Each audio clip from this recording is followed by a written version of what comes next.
தித்திக்கும் தேர்ந்தமிழ் திக்கட்டும் பரவட்டும் என் முத்தமிழ் தாய்க்கு என் முதற்கண் வணக்கங்கள். அனைவருக்கும் வணக்கம். நான் உங்கள் information Deva. Hello my dear IP squad.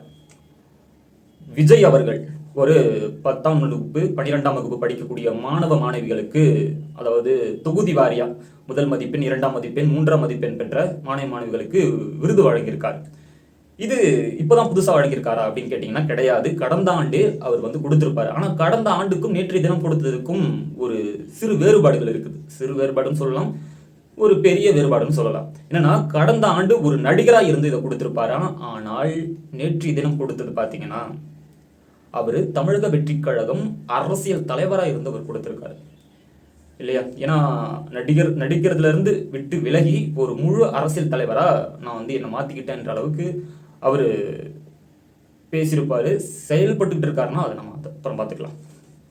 அந்த நிகழ்ச்சியில் அவர் என்ன பேசியிருப்பாருன்னா, முதல்ல இன்ட்ரடக்ஷன் இதெல்லாம் பேசி, அதாவது நெஞ்சில் குடியிருக்கும் நண்பா நண்பிகளுக்கும் இப்படி ஆரம்பிச்சு பேசியிருப்பாரு. அதன் பிறகு அவர் என்ன கூறியிருப்பாருன்னா, நிறைய பேர் 12ஆம் வகுப்பு முடிச்சதுக்கப்புறம் நான் இந்த துறை எடுக்கணும் அந்த துறை எடுக்கணும்னு ஒரு கன்ஃபியூஸில் இருப்பீங்க. எல்லா துறையுமே நல்ல துறை தான், எல்லா துறையிலுமே பெரிய ஆளாக முடியும். ஆனால் உங்களுடைய அந்த ஃபோக்கஸும் உங்களுடைய தன்னம்பிக்கை, விடாமுயற்சி இதெல்லாமே இருந்தால் அந்த துறையில் நீங்கள் பெரிய ஆளாக வர முடியும் அப்படின்றத முதல்ல கூறியிருப்பார். அதன் பிறகு அவர் என்ன கூறியிருப்பாருன்னா, முதல்ல எல்லாருமே தலைவராக வேண்டும், ஒரு நல்ல தலைவராக வேண்டும் அப்படின்னு கூறியிருப்பார். ஏன்னா நான் அரசியலில் மட்டும் கூற வரல. ஏன்னா நீங்கள் தலைவர்னு சொன்னவே அரசியல் நினச்சிக்காதீங்க. எல்லா துறையிலுமே தலைமை சரியாக இருந்தால் மட்டும்தான் அதற்கு கீழே இருக்கிறவங்களும் சரியாக இருப்பாங்க அப்படின்ற மாதிரி அவர் கூறியிருப்பார். இன்னொன்று என்ன கூறியிருப்பாருன்னா, இந்த கள்ளக்குறிச்சியில் நடந்திருக்கு இல்லையா, இதை வச்சு ஒன்று சொல்லியிருப்பார். இந்த போதைப் பொருள் அப்படின்ற விஷயம் இளைஞர்களிடையே, இந்த வருங்கால இளைஞர்களிடையே மிகப்பெரிய ஒரு தாக்கத்தை ஏற்படுத்தி இருக்கிறது. இது பெற்றோர்களுக்கும் ஒரு அரசியல் கட்சி தலைவராகிய எனக்குமே இது ஒரு அச்சுறுத்தலாக இருந்துகிட்டு இருக்கு அப்படின்ற மாதிரி கூறியிருப்பாரு. இது ஆளும் அரசாங்கமும் இல்லை செயல்படுகின்ற நம்ம அரசாங்கம் இருக்கு இல்லையா, அந்த அரசாங்கம் தவற விட்டுருச்சு, சரியாக அதை நடவடிக்கை எடுக்கலை, சரியான ஆட்சி இல்லைன்ற மாதிரி அவர் கூறியிருப்பாரு. ஆனால் இதை பேசுகின்ற விழா இது கிடையாது, இதை பற்றி நான் இங்கே பேச வரல அப்படின்ற மாதிரி அதை கூறியிருப்பார். அதன் பிறகு என்ன கூறியிருப்பாருன்னா, ஒரு 12ஆம் வகுப்பு முடித்த பிறகு நீங்கள் ஒவ்வொரு துறையை தேர்ந்தெடுக்கிறீங்கள, அதாவது டாக்டர்ஸ், இன்ஜினியர்ஸ் இப்படி எல்லாமே தேர்ந்தெடுப்பீங்க. ஆனால் இது எல்லாமே எல்லா துறையிலும் நிறைய பேர் இருக்காங்க. ஆனால் ஒரு நல்ல தலைவர் தான் நம்ம நாட்டுக்கு இப்போ தேவைப்படுது அப்படின்ற மாதிரி கூறியிருப்பார். ஒரு நல்ல தலைவர்னா என்ன கூறுறாருன்னா, அரசியலில் ஒரு நல்ல தலைவர் கிடையாது, அரசியல் மட்டும் இல்லை, அவர் எல்லா துறையிலும் சொல்கிறாரு. அதனால நீங்கள் ஒவ்வொருத்தவரும் தலைவராக மாற வேண்டும் அப்படின்றத அவர் கூறியிருப்பார். அது மட்டும் இல்லாமல் நீங்கள் படித்து முடிச்சுட்டு ஒவ்வொரு துறையை தேர்ந்தெடுக்கிறீங்கள, அப்போது ஏன் அரசியலும் இருக்கக்கூடாது நீங்கள் தேர்ந்தெடுக்கக்கூடிய துறை? ஏன்னா படித்தவர்கள் எல்லாமே அரசியலுக்கு வர வேண்டும். அப்படி வந்தால் தான் அரசியலில் மாற்றம் ஏற்படும். இது ஒரு நல்ல விஷயம்தான். ஏன்னா படித்து முடித்தவங்க எல்லாருமே ஒவ்வொரு துறையை தேர்ந்தெடுக்கிறப்போ அரசியலை தேர்ந்தெடுக்கவில்லை என்றால் அரசியலில் எப்படி மாற்றம் ஏற்படும்? ஏன்னா படித்தவர்கள் வந்தால் தான் அரசியல் என்பதும் ஒரு மாற்றம் ஏற்படும். அதில் மாற்றம் ஏற்பட்டால் தான் தமிழ்நாட்டில் இருக்கின்ற மக்களும், தமிழ்நாடும் கிடையாது எந்த நாட்டில் இருக்கக்கூடிய மக்களும் ஒரு நல்ல முறையை வாழ்வாங்க. ஏன்னா அரசியல் சரியாக இருந்தால்தான் மக்களின் வாழ்க்கையும் சரியாக இருக்கும். ஏன்னா அரசியல் என்பது மக்களின் வாழ்க்கையை தீர்மானிக்கக்கூடியது இல்லையா.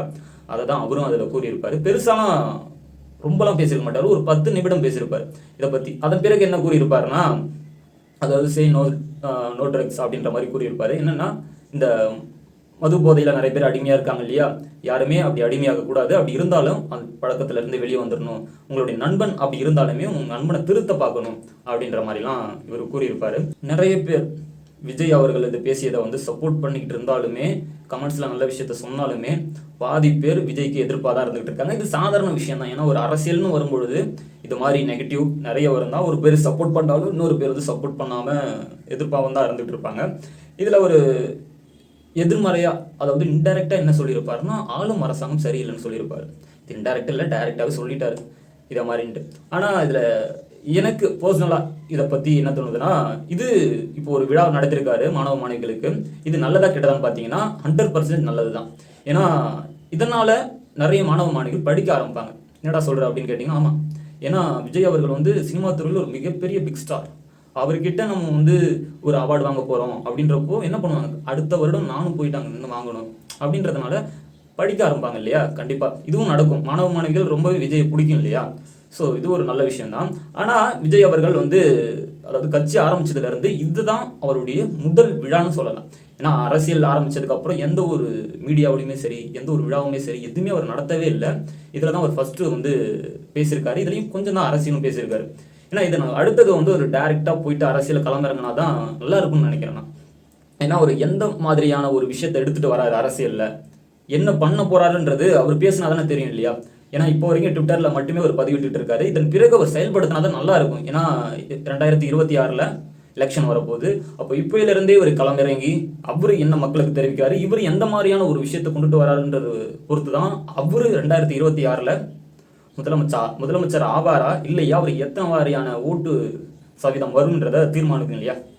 இதை பற்றி நீங்கள் என்ன நினைக்கிறீங்கன்றதை மறக்காமல் கமெண்ட் பாக்ஸில் கமெண்ட் பண்ணுங்கள். மறக்காமல் நம்ம சேனலை சப்ஸ்கிரைப் பண்ணிக்கோங்க. பாய்.